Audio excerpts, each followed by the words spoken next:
Just a little update. As you can see, I got a pile of just junk right here, literally. I also have the whole entire subframe out of the car. Most of the engine bay is fully stripped. I got the whole entire dash out of the car. And as you can see, I started sanding down parts of the engine bay where I'm going to be welding plates at to shave down the bay. And the only thing I have to do is just pull the shifter cables out, the fuel lines, and the full exhaust. And then, as you can see in here, I took the whole entire dash out just because I wanted to get all this nasty like sound ending out behind the dash and the blower motor and the AC stuff and all that. I will be deleting all of that because this isn't going to be like a daily or anything, so all that's going to be getting deleted and to shave some weight out of the car. Next is to just pull the carpet out and then the back seats out. And once I do that, then I'm actually going to clean the carpet out because I pulled the carpet up the other day and it was a little bit wet underneath and it's just really disgusting. So I'm gonna be pulling that out, and then I have to get dry ice and all that, and take the sound ending out of the rest of the car just to shave more weight and shave weight here and there. So I want to get this car as light as possible for next season because I do want to try to compete next year in some front wheel drive classes. So yeah, I just want to take as much weight out of it as I possibly can. So that's the update. The next thing I have to do is bring my other car in here, and I just got to pull some parts out of there for the SRT. I got coilovers and whatnot, and also I picked up my bed plate from the machine shop. I actually got it machined down for the crank strap. This is a Math Performance crank strap, just like I explained in a couple videos ago. I ended up getting this bed plate machined down a little bit. As you can see, it is like perfectly flat, so it fits the crank strap perfect. They just sit on the bed plate like this, and then it gets bolted down to the block itself and sandwiches the crank in there. So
all right, so these are the coilovers I'm going to be running for the SRT.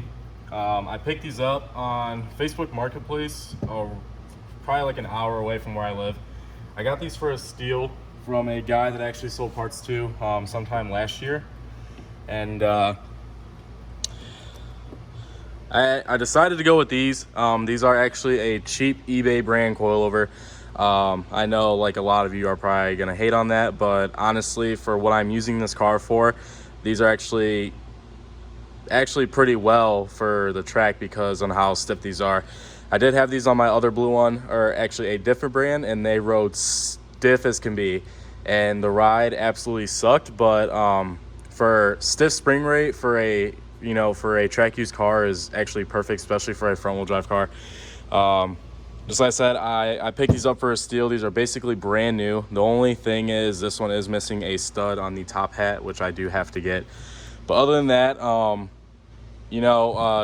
was gonna buy BC coilovers, but I'm not really gonna be dailying this car on the street to have like a perfect, smooth ride.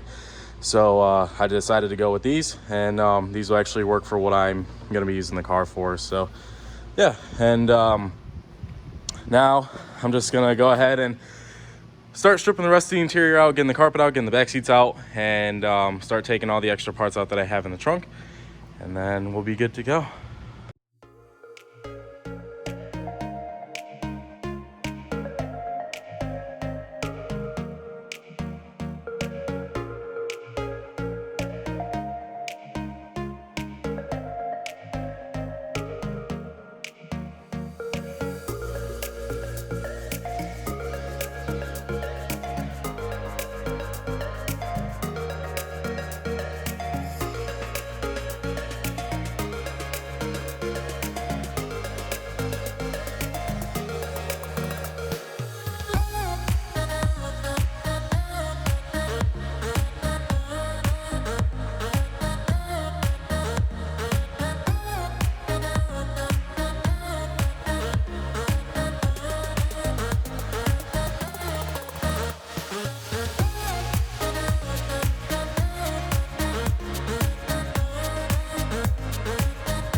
Yeet. Yeet.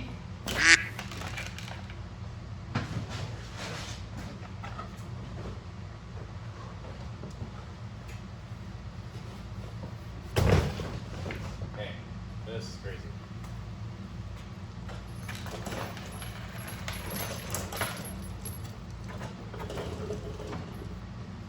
Gotta take a good old dew break.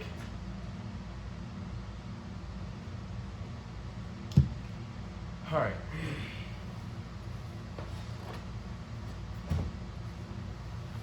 So just like I showed you guys earlier, this is the pile of crap that I'm taking out of the car for basically like as much weight reduction as I possibly can before I start actually cutting into the body.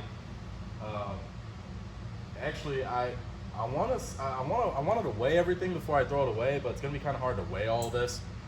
I know the curb weight of these cars with full interior, with no one in it, I believe is like 2,900 pounds and some change. With me in it, it's probably around like 3 grand. It's like almost 3,100 pounds. I'm not that big, so it shouldn't be that much with me in it.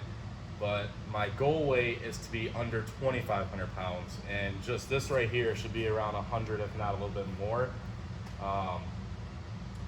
So not only is the car going on a diet, but I have to go on a diet. So that would be nice. But yeah, so start taking apart I'm gonna take out the inside carpet, and then go from there, and maybe pull the rear door panels out, and then actually once I take all that out, I'm probably gonna go through and clean the whole entire inside of the car because it's disgusting. And once that's done, I'm actually going to be taking apart the subframe. So I gotta take the struts out, the steering rack out, the brakes off because it's getting all new brakes, and I want to scuff the paint on this and clean it and then get it ready for paint because the guy oversprayed a bunch of gray on it. So I just want everything in the engine bay to be clean. I want the whole car to be clean, and I just want to go fast. So let's get to it. All right, so I got the whole entire interior stripped. Actually, where's the light at? Jake, can you hand me that light, the light bar on the box? Thank you. My wrenches?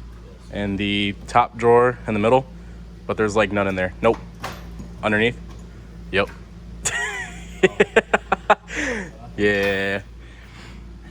All right, so anyways, I got the whole entire interior stripped. Carpet, back seats, the rear panels, everything out. The only thing I have to do is, just like I said, pull these speakers out and all of that. But I guess we're gonna try to take this sound deadening out without dry ice. It may not work, but we're just gonna give it a shot just to see. And then I'm gonna go ahead and go through the whole entire car and clean it. So yeah. Also, my buddy Jake stopped by, and he's pulling apart the subframe, and we're gonna get it ready for paint. The steering rack's off, knuckles are off, everything's off. These are the brakes that I said everything's getting replaced. These are crusty. You can tell this car's been sitting for quite some time now. So it's basically all pulled apart. Only thing we have to do is just get the knuckles off, and then clean it, sand it down, and get it ready for paint. All right, so just like I said, I was gonna try to break apart the sound deadening without any dry ice, and it's actually going by better than I thought. Everything's coming up in pretty decent sized chunks. This whole front driver's side part is done. I just have to finish up the rest of this side. I have to finish up the rear side and the passenger side and all that. So you know, if you haven't taken up dry ice before, or dry ice, if you haven't pulled apart any, you know, type of sound deadening and you want to know how to do it, what you just want to do is just get like a chisel like this. I have a whole set of chisels, so I'm using a smaller one just to like break it apart, and then for all the bigger pieces I'm just going through and using the bigger chisel and also a hammer. So I think the reason why this is coming up, just like I said when I pulled the carpet out, the carpet was a little bit wet underneath, and this is actually wet underneath as well. So I think what was happening is there's little holes in the body. Like if you see here, like there's a hole there. There's like a couple holes through there, like just factory drilled holes. And I think just from like driving the car in the rain and all that, the water comes up and it starts seeping and then getting stuck underneath the sound ending. Because if you look at the sound ending, or if you even look at like the body where the sound ending was at, that's a little bit moist or wet, and that was seeping up and going into the carpet. So I'm glad I'm actually stripping this thing because it's honestly nasty. It doesn't smell the greatest either. It's not bad, but I probably shouldn't be breathing it in. So I'm trying to cover my face as much as possible when I start breaking this apart. So I'm gonna go ahead and strip the rest of this out. Hopefully I can get most of it, if not all of it, stripped out before I leave. But yeah, so I got a lot done today. I got the whole entire car stripped out. Carpet, seats, everything, the whole trunk is stripped. The only thing that I have to take out is the rear door panels. And I'm not going to take those out yet. But this is the big pile of everything that's getting taken out of the car. As I said, it probably saves me like 200 pounds. Just to recap, my buddy Jake, he pulled apart the whole entire subframe. The only thing I have to do is just pull the stab links out because the bolts are just spinning, and I have to get that with a pair of vice grips as I'm trying to loosen the bolt. And then just pull the control arms off, and then I can start cleaning and sanding down the frame.